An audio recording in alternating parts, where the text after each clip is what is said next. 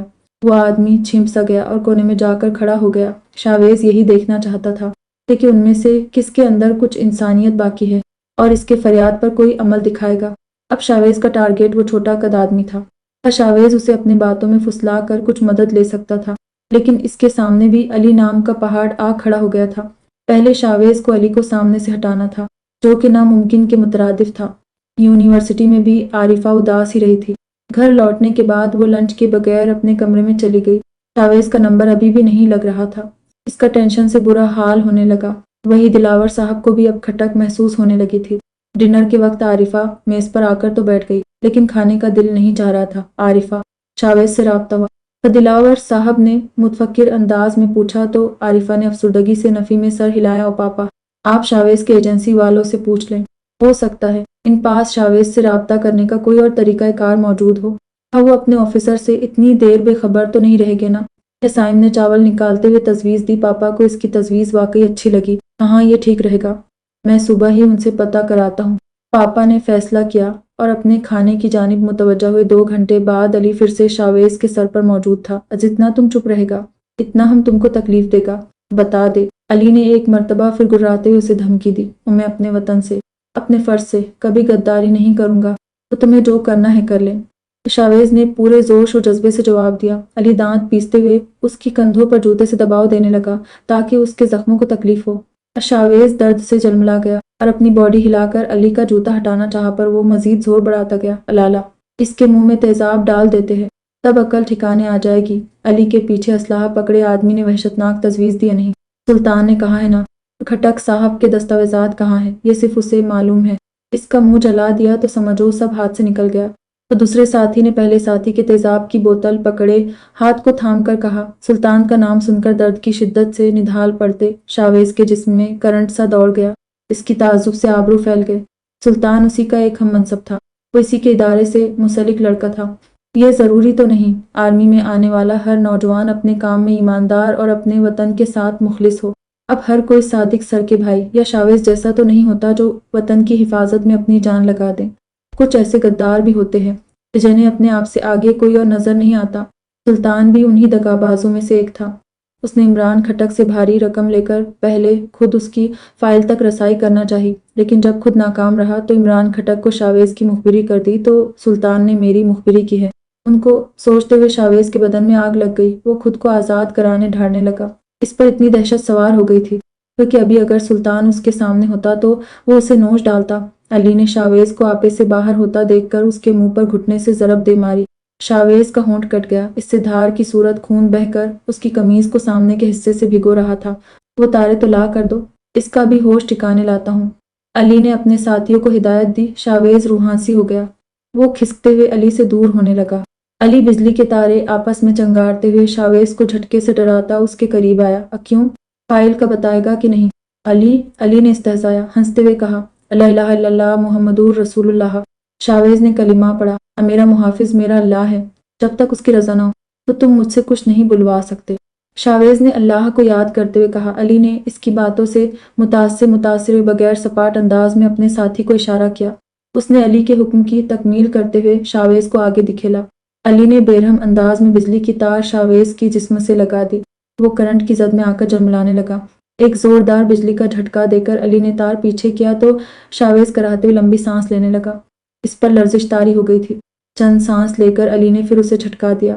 شاویز کو لگا اس کے جسم سے کوئی روح کھینچ کر کانٹوں پر گھسیٹ رہا ہے۔ دوسرا جھٹکا مل کر شاویز منہ کے بل زمین پر گر پڑا اور بزدل آدمی، بغیرت انسان مجھے مجبور کر کے میرے ہاتھ پیر باندھ کر وار کر رہا ہے۔ ہمت ہے تو مجھے آزاد کر اور پھر میرا مقابلہ کر۔ شاویز نے کرنٹ لگنے کی وجہ سے کپکپاتے ہوئے دانت پیستے علی کو چیلنج کیا۔ ہا، اتنا بے وقوف نہیں ہے ہم، تمہاری باتوں میں آ جائے۔ کہتے ساتھ ہی علی نے ایک اور کرنٹ دیا تو شاویز کی سانس رکنے لگی۔ وہ نڈھال ہوتا ہوا بے ہوش ہو گیا۔ دلاور صاحب کی فیملی ایک مرتبہ پھر آزمائش میں پڑ گئی تھی۔ آج 2 دن ہونے کو تھے۔ شاویز کی کوئی خبر نہیں تھی۔ سائم، سحر، عارفہ تینوں گھر پر تھے۔ یونیورسٹی جانے کا کسی کو ہوش ہی نہ تھا۔ سائم اور سحر کے نزدیک شاویز نے سگے بھائی کے مانند جگہ بنا لی تھی۔ وہ اس کی حفاظت کی دعائیں کرتے پریشان بیٹھے تھے۔ عابدہ بیگم کے قریب بھی شاویز اپنے بیٹے سے کم نہ تھا۔ وہ تو صبح سے وظائف پڑھ پھونک کر اللہ سے شاویز کی خیریت مانگ رہی تھی اور عارفہ کی تو جان پر بنائی تھی۔ اتنی مشکلات کے بعد اسے اس کی محبت ملی تھی اور اب 15 دن بعد ہی ساتھ چھوڑ جانے کے 2 راہے پر آن پہنچا تھا۔ صبح سے اس کی امی بھی ان کے ہاں موجود اپنی بیٹی کو سنبھالنے لگی تھی، جس کی اب تک ہاتھوں کی مہندی بھی نہیں اتری تھی۔ اور وہی اصغر صاحب اسلام آباد میں بیٹھے کال پر عارفہ کو دلاسا دیتے رہے، اسے حوصلہ رکھنے کی تلقین کرتے رہی۔ دلاور صاحب صبح کے نکلے، دوپہر کو گھر آئے۔ ان کے چند قدم پیچھے جاوید بھی بے دم قدموں سے لاؤنج میں داخل ہوا۔ عابدہ بیگم دلاور صاحب کو مایوسی سے صوفے پر بیٹھ کر ہاتھ مسلتے دیکھ کر مزید پریشان ہو گئی۔ انہوں نے دلاور صاحب کے بجائے جاوید کو مخاطب کیا۔ کیا ہوا جاوید؟ آپ دونوں شاویز کی ایجنسی گئے تھے نا؟ کیا کہا انہوں نے؟ شاویز کی کوئی خبر؟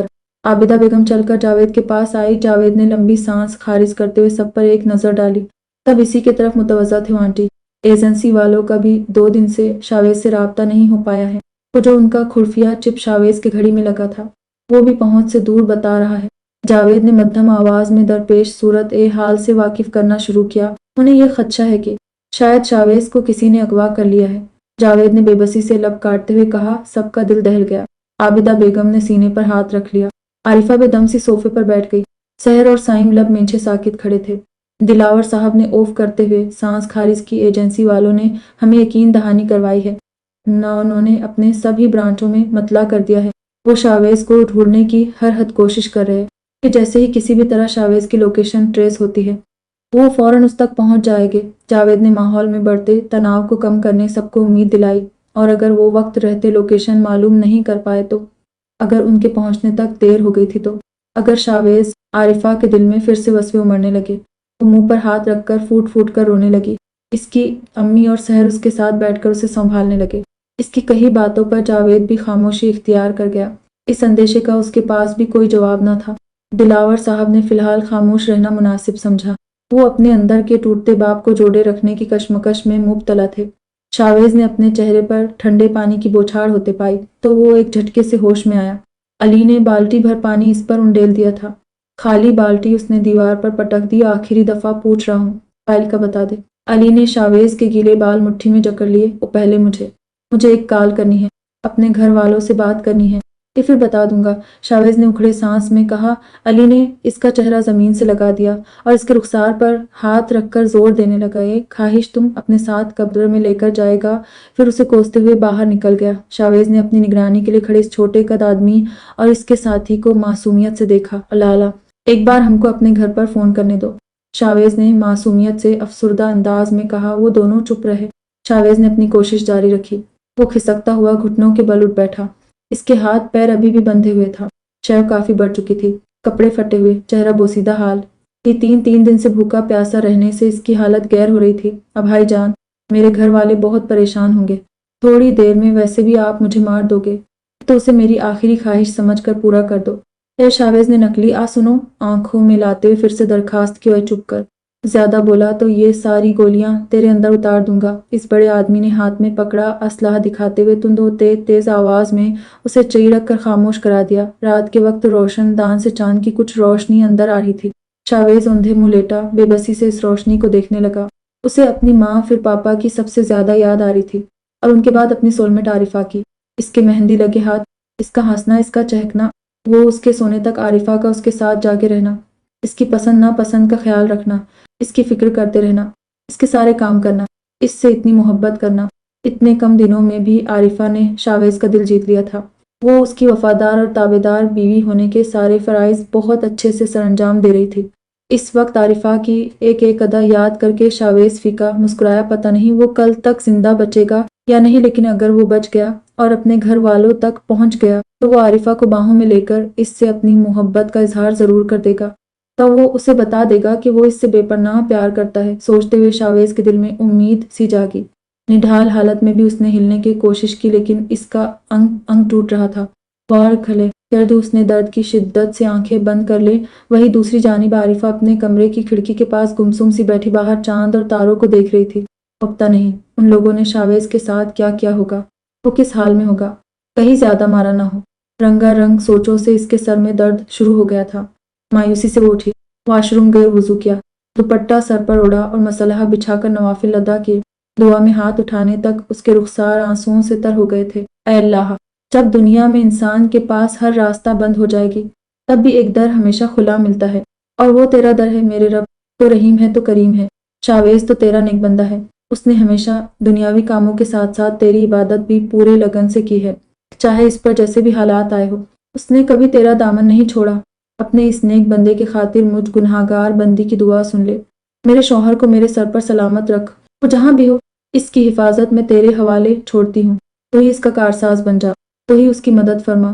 بے شک تو اپنے نیک بندوں کو کبھی اکیلا نہیں چھوڑتا۔ عارفہ نے روتے ہوئے، درود پڑھتے ہوئے چہرے پر ہاتھ پھیرے۔ یہی حالت دلاور صاحب کی بھی تھی، تو وہ بھی اپنے اسٹڈی روم میں مسلح پر بیٹھے اپنے جوان بیٹھے کی زندگی کی فریاد کر رہے تھے۔ 4 دن بعد شاویز کو 2 گھونٹ پانی پلایا گیا، جو اس نے ایک ہی سانس میں پی لیا۔ اس نے سرد آہ بھری اور علی کے بے تاثر چہرے کو دیکھنے لگا۔ اب بھی نہیں بتائے گا، اس نے سپاٹ انداز میں کہا۔ شاویز نے استہزائیہ مسکرا کر سر نفی میں ہلایا۔ اب کی بار علی کے آبرو تو تن گئے، لیکن اس نے آگے آ کر شاویز پر وار نہیں کیا۔ اس نے موبائل جیب سے نکالا اور ایک نمبر ملایا۔ کال اٹھانے پر کھٹک صاحب نے سب سے پہلے یہی سوال پوچھا۔ نہیں سر، سب کچھ آزما لیا، سالہ کچھ نہیں بتا رہا۔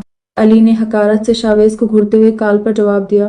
پھر وہ عمران کھٹک کی بات سننے کچھ دیر خاموش ہو گیا تھا۔ ٹھیک ہے سر۔ سر کو جنبش دیتے ہوئے موبائل رکھا، پھر دوسرے جیب سے ایک انجیکشن اور سیرنج نکالی۔ وہ انجیکشن دیکھ کر شاویز کی آنکھیں پھیل گئی۔ وہ جانتا تھا انجیکشن کس چیز کا ہے، لیکن وہ علی کو روکنے سے قاصر تھا۔ اور مجھے میرے گھر والوں سے بات کرنی ہے، دفعہ کال کرنے دو پلیز، میری اپنے پاپا سے بات کرائے۔ شاویز نے ہمت کر کے پھر سے ریکویسٹ کی۔ ابے سالے چپ، اور دفعہ بولا، راجنی تو تمہارے گھر پر بم حملہ کروا کر تمہارا پورا خاندان مٹا دوں گا۔ علی نے گالی دیتے ہوئے اسے جھڑکا اور پھر شاویز کو اٹھا کر بیٹھایا اور پیچھے آ کر اس کے بازو میں انجیکشن لگا دی۔ شاویز نے کرب سے آنکھیں بند کر لے۔ تم بتا دیتا تو ہم کو ایسا نہیں کرنا پڑتا، بہت طاقتور ہے نا تم، اب ہم دیکھتا ہے اس زہر سے کیسا بچتا ہے۔ علی نے ہنستے ہوئے طنز کیا اور اٹھ کر باہر نکل گیا۔ شاویز کو 5 منٹ کے اندر اپنا سر بھاری ہوتا محسوس ہوا۔ اتنے دنوں سے بھوکے پیاسے تشدد سہتے وہ پہلے ہی برے حال میں تھا، اور اب یہ زہریلا انجیکشن، اسے متلی ہونے لگی۔ وہ کھانستے ہوئے تڑپ اٹھا۔ اسے اپنے آنکھوں کے آگے اندھیرا ہوتا محسوس ہوا۔ لالا پلیز، اب تو مجھے کال کرنے دو۔ دیکھو، اب تو زہر بھی انجیکٹ کر دیا ہے، میں زیادہ سے زیادہ 1 آدھ گھنٹہ ہی زندہ رہ پاؤں گا۔ شاویز نے بھرائی آواز میں التجا کی۔ اس کی سانس رک رک کر آنے لگی۔ کم از کم میں اپنے باپ کو اپنی وصیت ہی بتا دوں، اتنا تو رحم کرو۔ آخر تم بھی کسی کے بیٹے ہو، کسی کے بھائی ہو، کسی کے شوہر ہوگے، کسی کے باپ ہوگے۔ شاویز نے معصومیت سے آنکھیں چپکاتے ہوئے نقلی آنسوؤں رخسار پر بہائے۔ اس کے آنسو بھلے ہی اداکاری کے تھے، لیکن اسے اصل میں بہت تکلیف ہو رہی تھی۔ لالا اتنا رو رہا ہے، فون دے دو، کل سے منت سماجت کر رہا ہے۔ چھوٹے قد آدمی کو کچھ رحم آیا۔ اس نے اپنے ساتھی کو ڈرتے ہوئے مخاطب کیا، اب پاگل ہے کیا؟ علی لالا کو پتہ چلا گولی مار دے گا۔ ساتھی نے ہنا کرتے ہوئے دوسرے کو ڈانٹا، اور میں علی کو نہیں بتاؤں گا۔ خیر بھائی، مجھ پر رحم کھا، تو صرف ایک کال، مرنے والے کی آخری خواہش پوری کر دو، ثواب ملے گا پلی حجاز۔ شاویز اب بلند آواز دھاڑے مار کر رونے لگا۔ اس کی ساری توانائی ختم ہو گئی تھی، اس سے اداکاری بھی ٹھیک سے نہیں کی جا رہی تھی۔ ٹھیک ہے، جلدی بات کرنا۔ اس آدمی کی رضامندی پر شاویز کی آنکھیں خوشی سے چمک اٹھی۔ نمبر بتاؤ۔ وہ شاویز کے پاس آیا اور اس کے بتائے نمبر کو ملانے لگا، پھر فون سپیکر پر کر کے اس کے پہلو میں رکھ دیا۔ شاویز نے ہلکا سا زور ایک طرف کر کے خود کو موبائل کے سامنے گرا دیا۔ اس کی تیز نظریں مسلسل اسکرین پر جمی ہوئی تھی۔ ہیلو پاپا، مخالف سمت کال اٹھائے جانے پر اس نے فورا سے بات کی اور ساتھ ساتھ کھانسنے لگا۔ یہ اس کا کوڈ ورڈ طریقہ تھا۔ اکال پر موجود شخص کو محتاط کرنے کے اس کے پاس کوئی موجود ہے۔ وہ پاپا مجھے عمران کھٹک کے بدماشوں نے اغوا کر لیا۔ پاپا، شاویز نے منہ بنائے روتے ہوئے۔ میں تو ڈیرہ اسماعیل خان آیا تھا، پر وہاں ان لوگوں نے مجھے پکڑ لیا اور وہاں کے بازار سے 2 گھنٹے دور یہاں اس کال کوٹری میں قید کر دیا ہے۔ شاویز رونے کی اداکاری کرتے باتوں باتوں میں دوسری طرف معلومات فراہم کرنے لگا۔ اس نے پاپا کو کال کرنے کے بہانے سے اپنے ایجنسی کے ہیڈ کوارٹر کے مین دفتر میں کال ملائی تھی۔ شاویز کی آواز سن کر ہی وہ لوگ کارروائی پر جھوٹ گئے۔ تیز تیز آلات پر ہاتھ چلاتے ہوئے ایک آفیسر اس کی کال ٹریس کرنے لگا اور دوسرے نے ڈیرہ اسماعیل خان اور لاہور میں موجود اپنے برانچوں میں شاویز کی کال ٹرانسفر کر دی تھی۔ وہاں کے کارکنان پولیس کو اطلاع دینے لگے۔ شاویز گیلی سانس اندر کھینچ کر پھر سے گویا ہوا۔ وہ پاپا، یہ لوگ بہت خطرناک ہے، مجھے بہت مارا ہے، وہ بہت تشدد کیا ہے مجھ پر، بجلی کے شاک بھی دیے، تو بھوکا پیاسا زنجیروں میں باندھ کر رکھا ہے۔ شاویز نے بھرائی آواز میں اپنی آپ بیتی سنائی، اور آج تو مجھے NC 177 بھی انجیکٹ کر دیا ہے، میں مر جاؤں گا، مجھے بچا لو پاپا۔ یہ ہے کہ شاویز موبائل اسکرین پر کال کا دورانیہ دیکھے جا رہا تھا۔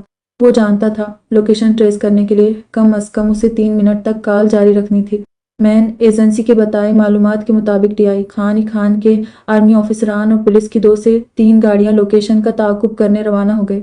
وہی لاہور کے برانچ نے سب ہسپتالوں میں ایمرجنسی نافذ کر دی تاکہ شاویز کا بروقت علاج ہو سکے۔ شاویز کی سانس رکنے لگی، دھڑکن تیز ہو گئی تھی۔ وہ جلدی بکیا معلومات بیان کرنے لگا۔ ان سب کے پاس بہت بڑے بڑے اسلحے ہیں، مجھے بہت ڈر لگ رہا ہے، مجھے یہاں سے لے جائے۔ عمران کھٹک کی فائل میں نے اپنے S-33 والے فولڈر میں رکھی ہے، آپ وہ انہیں لا کر دے دو اور مجھے بچا لو۔ آرمی ایجنسی میں بھرتی ہونے والے ہر جوان کو ایک خفیہ ID کوڈ دیا جاتا ہے جس سے وہ بغیر اپنا اصلی نام استعمال کیے بھی پہچانا جاتا ہے۔ شاویز نے باتوں باتوں میں سلطان کا خفیہ کوڈ بتایا تو کال سننے والے آفیسران دنگ رہ گئے۔ انہوں نے تعجبی انداز میں ایک دوسرے کو دیکھا۔ وہ پھر ان میں سے ہیڈ آفیسر نے دوسرے ساتھی کو ہاتھوں سے سلطان کو اپنے حراست میں لینے کا اشارہ کیا۔ وہ سر کو خم دے کر سلطان کو گرفتار کرنے باہر کو لب کا ساری ضروری معلومات شروع میں بتا کر اب شاویز تکلیف سے جونچتا ادھر ادھر کی باتیں کر کے کال کا دورانیہ بڑھاتا جا رہا تھا۔ مجھے معاف کر دینا پاپا، میں نے آپ کو ہمیشہ پریشان کیا ہے، اپنی سوتیلی ماں سے بھی برا رویہ رکھا اور سوتیلے بھائی بہن کو تو مارنے پر آ گیا تھا۔ کتنا برا ہوں میں، لیکن مجھے ابھی نہیں مرنا، میری صرف 15 دن پہلے شادی ہوئی ہے یار، میں اب تک ٹھیک سے اپنی بیوی سے پیار کا اظہار بھی نہیں کر پایا۔